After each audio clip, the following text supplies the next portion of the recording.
Whoa! That fish just lunched it. Whoa, look at that. Wow. Now that's a bluegill. Tell you what we've got here, the situation that we're in is the water's cloudy, it's stained.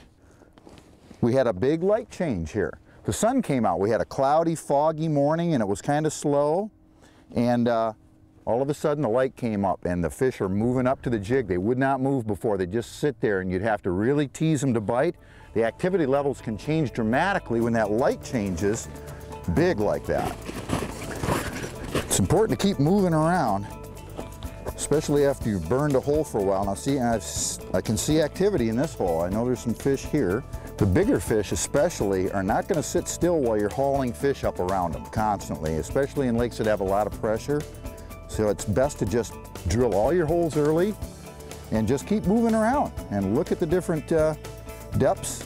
Keep your eye on where the most activity is, and then you can center your activity on the densest population of fish. Having good electronics is really important. Being able to see the fish and how they react to what you're doing. You know, it tells you whether you should be more aggressive or less aggressive, or maybe whether you should scale down and use a smaller jig or go up and use a bigger jig. If they're really moving up and down really fast, you can probably get away with a heavier jig. When they're inactive and they're not really chasing anything up and down, you might want to scale down, go to a lighter jig. But the electronics are the key. They allow you to see how they react to that jig and how active they are. You got your bands here that are, you can see my jig going up, and there's my split shot. There's my bait.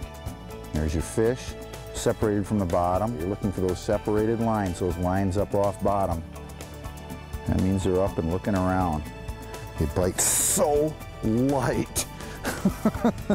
We just barely move that spring bobber.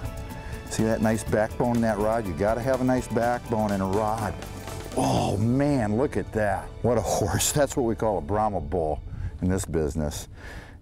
Man, that's a very nice fish. These bigger bluegills this time of year, they'll start moving off those dying weed lines and moving out into the deeper waters. Midwinter hits, you want to start moving a little deeper, find these bigger bluegills. Right now I'm in about 16 feet of water, and boy, they don't get a whole lot bigger than that up in the North Country, I'll tell you what. Whoa, whoa,